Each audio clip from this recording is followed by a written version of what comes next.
नमस्कार दोस्तों, आप सभी देख रहे हैं Kushwaha news Bhojpuri YouTube channel में। दोस्तों आप सभी का स्वागत करता हूँ और आप सभी के बीच में दोस्तों बहुत बवाल का यानी जो कि नीलकमल सिंह का एक सॉन्ग लेके आ गए दोस्तों, जिस सॉन्ग का टाइटल का नाम रखा गया है बाबा का चेला। जी हाँ, दो सॉन्ग का टाइटल का जो कि नाम दिया गया है बाबा का चेला। इसी सॉन्ग के बारे में इस वीडियो में बताएंगे कि ये सॉन्ग दोस्तों कब रिलीज किया जाए आप सभी के बीच में।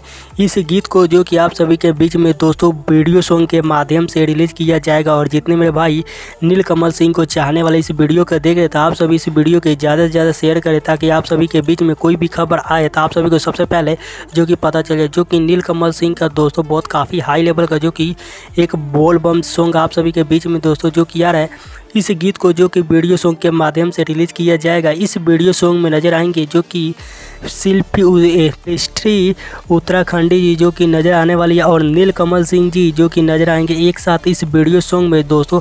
और इस गीत को गाए हैं जो कि नीलकमल सिंह जी इस गीत को गाए हैं दोस्तों, जो कि बहुत काफ़ी हाई लेवल का गीत है। और इस गीत को लिखे हैं जो कि आशुतोष तिवारी जी इस गीत को लिखे हैं और संगीत दिए हैं जो कि दोस्तों आर्या शर्मा का म्यूजिक है, बहुत काफ़ी हाई लेवल का म्यूजिक देते हैं। और इस गीत को आप सभी के बीच में दोस्तों जो कि वीडियो सॉन्ग के माध्यम से रिलीज किया जा रहा है विजय लक्ष्मी भोजपुरी यूट्यूब चैनल पे इस गीत को रिलीज किया जाएगा। कल आप सभी के बीच में सुबह 6:45 पे इस गीत को रिलीज कर दिया जाएगा। इस गीत को जरूर आप सभी सुनिए और प्यारा आशीर्वाद दीजिए। आप सभी को मिलता है नेक्स्ट